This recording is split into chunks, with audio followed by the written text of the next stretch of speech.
Vamos sentar um pouquinho aqui, Juan, com a gente? A gente vai bater um papo aqui com o nosso nutricionista de hoje, gente.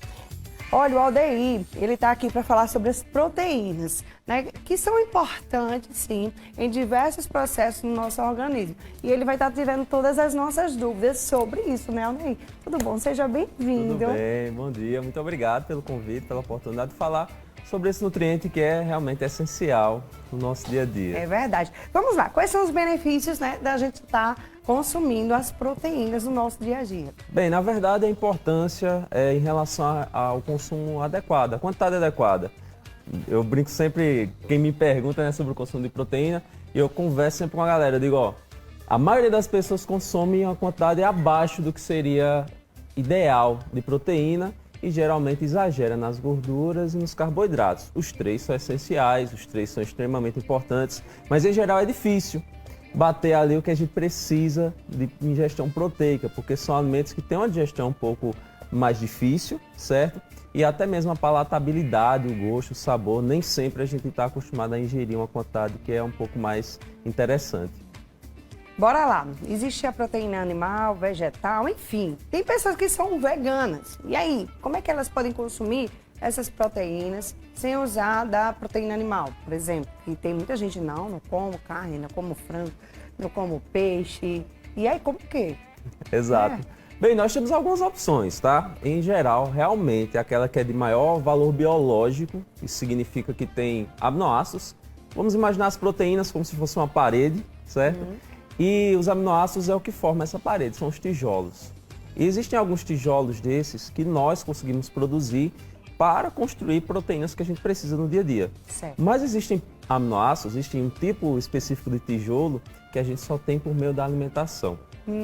E esses estão presentes principalmente em fontes animais. Porém, nós temos fontes vegetais que também fornecem esses aminoácidos. Então é possível, porém o planejamento tem que ser um pouco, vamos dizer assim, vai despender um pouco mais de tempo, um pouco mais de cuidado para a busca desses alimentos. Mas geralmente são leguminosas, são alguns cereais, como o próprio feijão, bem conhecido, o grão de bico, a ervilha, também tem o proteína, arroz, que tem uma quantidade interessante de aminoácidos que servem para construir essas proteínas do nosso organismo. Maravilha. Juan, você gosta de comer carne, frango, peixe? Você gosta de comer proteína? Você tem cara de que gosta de comer. Que gosta de comer, não tem não, gente? Atualmente eu estou numa dieta, Marília, e estou preferindo o peixe e o frango.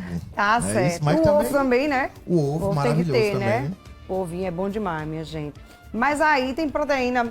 Tem uma proteína que seja assim, tipo, melhor do que outros, tipo, sei lá, o peixe é melhor do que a carne, ou do que o frango, ou o frango é melhor que carne.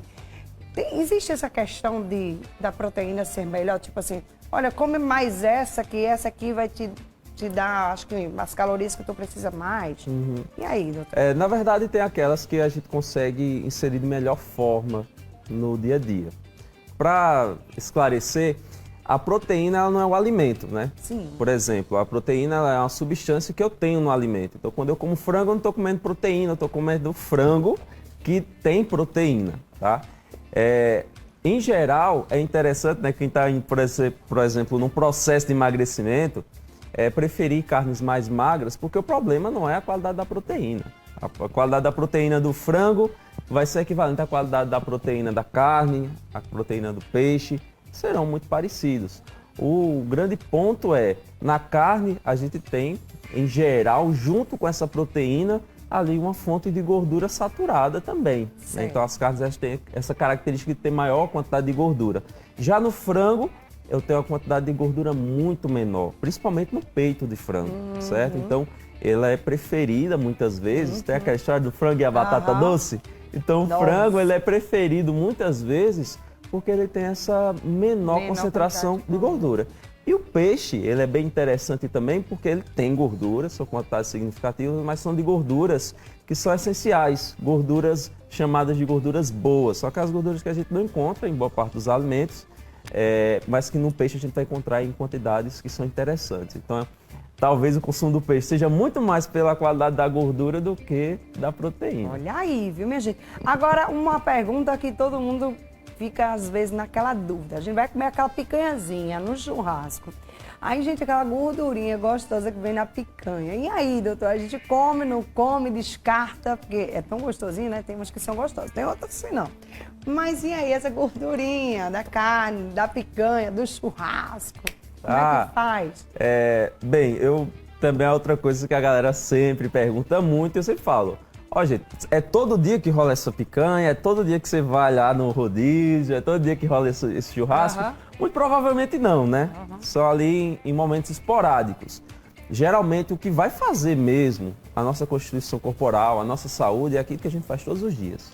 Certo. Então, se eu vou para um rodízio de carnes, por exemplo, a gente está num momento atípico, né? Então, com certeza, o consumo de gordura vai ser muito maior, isso tem um impacto, mas é em curto prazo. Se você mantém uma rotina mais equilibrada de consumo de proteínas, gorduras, carboidratos e de micronutrientes, isso na sua história, né, nos 365 dias do ano, não vai trazer uma repercussão negativa. Geralmente o problema está mesmo no consumo diário. É claro, se eu coloco gordura saturada em excesso no meu dia a dia, a chance de eu contrair, por exemplo, doenças crônicas não transmissíveis ao longo prazo, como é a obesidade, a hipertensão, próprio diabetes, a gente associa o diabetes só à ingestão de açúcar, mas a ingestão de gordura também favorece o desenvolvimento do diabetes, vai se tornar um pouco mais arriscado você contrair isso, porque isso está fazendo parte do seu dia a dia.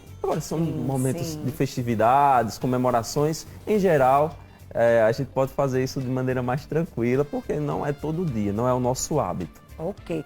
É verdade que a proteína, ela dá mais saciedade para, né, o nosso dia a dia, para o nosso organismo? Isso é verdade sim. Tanto a proteína quanto a gordura, elas têm uma digestão um pouco mais lenta do que os carboidratos. Então a gente tende a consumir, inclusive é um dos fatores que faz com que a gente consuma um pouco menos de proteína. Lembra que eu falei? A maioria das pessoas tende a consumir menos proteína do que precisa, por incrível que pareça. E acaba que o exagero, a compensação, né, vai ser em relação à ingestão de carboidratos e de gorduras. O grande ponto é, a gordura ela também tem essa função de ser, vamos dizer assim, ela dá uma saciedade, porém ela é muito calórica. Em 1 grama eu já tenho 9 calorias. Então, apesar de ela ter uma saciedade boa, pequena quantidade dela eu já vou ter um efeito, uma repercussão alta. Já a proteína não, ela tem o mesmo valor calórico que o carboidrato, porém ela ela dá mais saciedade. Então quando eu insiro, aumento a ingestão de proteína, por exemplo, em alguma refeição, tende-se a ingestão de outros nutrientes ou do alimento que eu estou ali consumindo junto ser um pouco menor. Então sim, aumenta a saciedade, é uma estratégia que nós utilizamos muito. Tem gente que pergunta também, eu tenho que comer proteína em todas as refeições? Não. Mas é uma estratégia que muitas vezes nós utilizamos para evitar aquelas beliscadas, aqueles excessos. Aqueles lanchinhos. Há uma fome que é de uma coisa específica, né? Aquela coxinha com Coca-Cola, né, Juan? Que a gente às vezes está passando ali, gente. Exato. Aí a proteína pode ajudar sim nessa saciedade. Muito bem. Juan, você que está aí, né?